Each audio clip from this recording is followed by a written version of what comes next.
Hi, my name is Richard Trujillo. I'm a senior product developer for Horizon Hobby, working in the Vaterra RC brand. I've been with the company 20 years, and in those 20 years, one of my favorite things has been rock crawling. I've always liked the scale realism, the scale looks of the vehicles, and how they could perform and bring that dream vehicle of yours to life. One of the things that we wanted to do with this vehicle was to make sure that we elevated what scale rock crawling is and what these vehicles can do. So what I'd like to introduce to you is the Ascender 110 scale four-wheel drive rock crawler. It includes a 1986 Chevy K-5 Blazer with an injection molded grille. And the reason we did that grille is because Vaterra likes to be focused on scale realism and details. If you take a look at our touring cars, you'll see where we've added chrome bumpers, mirrors, realistic looking wheels, tires, that type of stuff. You know, some of our other vehicles as well, they got the off-road lights on them, paddle tires, things like that. So that was one of our goals when it came to working on the Ascenders, getting that detail in there, but at the same time getting the performance that we think the scalers could use. One of the biggest things for us that I think is a pretty innovative idea here was to create a chassis that would allow you to adjust the wheelbase in 4 different sizes, from 278 up to 314. What that allows you to do is, if you find that perfect body that doesn't happen to be RC related per se, but you want to put on the chassis, you can, and very simply by loosening up a few bolts, take them off, slide it in, slide it out. So that's a key thing for scalers, is the ability to be able to customize, and we wanted to make that a lot easier for you. In addition to that, the front and rear bumpers can be moved in and out. The side Nerf bars here can be moved in, outside, inside, and it really helps to customize the vehicle. One of the other things that we've done that's pretty innovative is we have this battery tray that's hinged on the chassis and attached to the front axle housing. What that does is it keeps the weight of the battery on the front axle housing, providing more grip when you're climbing over rocks, that type of stuff. So it'll actually float up and down as you progress through the travel.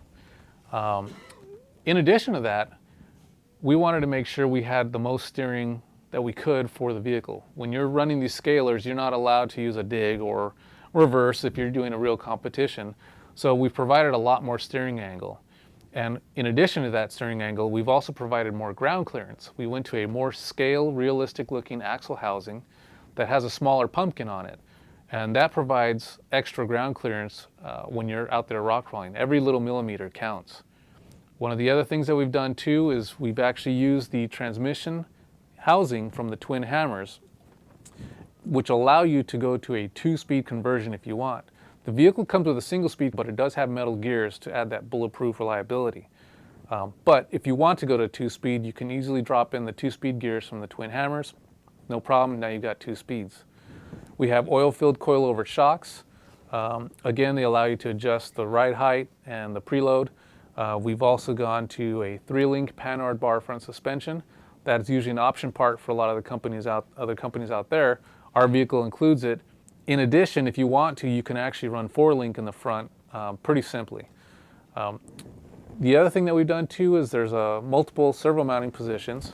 You have 2 that can go on top. When you're running the long wheelbase, you can actually use 1 for steering and 1 for a servo winch. There's a winch fair lead on the front of the bumper that you can take off, run your spool wire through there, and now you've got a winch in there. When you run the short wheelbase, you can actually rotate the servo so that it's able to clear the battery tray and be used with a shorty pack. We have a receiver box here that is fully enclosed, keeps dust out.